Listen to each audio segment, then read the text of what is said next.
Aba ni abanyamakuru baturutse ku binyamakuru bitandukanye byo mu Rwanda bamaze iminsi ibiri mu mahugurwa bateguriwe na Komisiyo y'Igihugu ishinzwe kuvugurura amategeko kugira ngo basobanukirwe byinshi ku bijyanye nayo. Umwe mu banyamakuru twaganiye yatubwiye imbogamizi yahuraga nazo kuri batazongera kugirira impungenge. Imbogamizi mu kwandika ku makuru cyane cyane ajyanye n'amategeko hari imbogamizi nyinshi, cyane cyane nk'inyito zimwe ziba ziri tekiniko cyane udashobora kumenya, ni ibintu udashobora gusobanukirwa.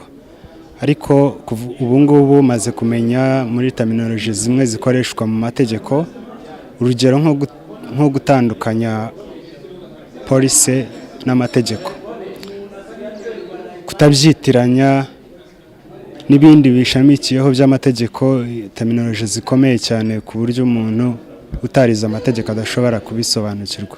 Ariko ubu ngubu nzajya menya gutandukanya inyito nyinshi zitandukanye z'amategeko mu mwuga wanjye w'ubunyamakuru.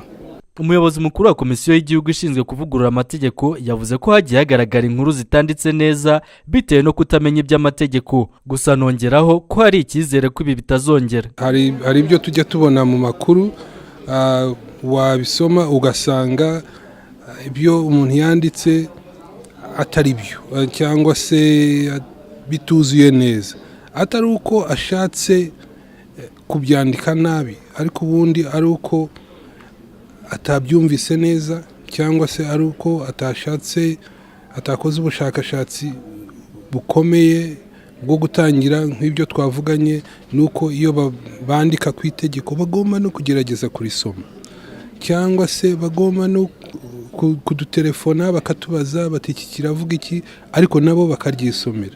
So hari ibyo twavuze, ntekereza yuko kuva ubu tuzabona